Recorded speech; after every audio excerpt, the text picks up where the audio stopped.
Hey, welcome to Daily Devo. My name is Diana. Today we are talking all about control.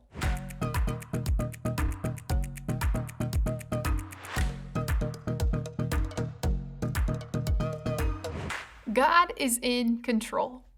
Have you ever tried to fly a kite before, with the string up in the air? Well, in order to fly most kites, in order for them to work, you need a bit of wind. It's very difficult to fly a kite when there is no wind, no matter how hard you try. And when it comes to flying a kite, it's important to remember that the wind is in control. Well, today we find Jonah near the end of his story. And he starts off, remember, by choosing to disobey God.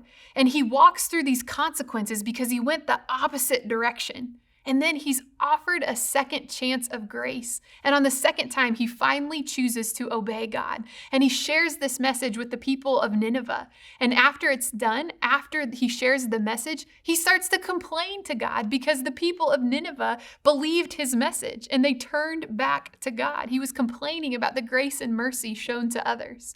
And now what we're doing is we're going to look into a part of the conversation that God and Jonah are having after God has shown grace to the people of Nineveh, after the people of Nineveh have turned back. God and Jonah are outside of town having a conversation. Let's take a look at it in Jonah chapter 4, starting in verse 4. Here's what it says.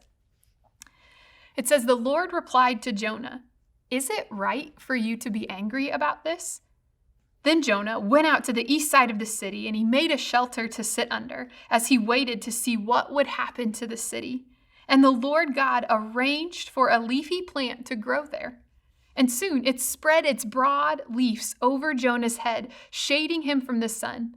This eased his discomfort, and Jonah was very grateful for the plant." Did you notice a familiar phrase?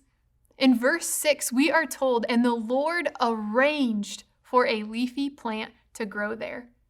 God arranged, God controlled, God made happen a plant to grow in place for Jonah. Today, I want to remind you again that God is in control.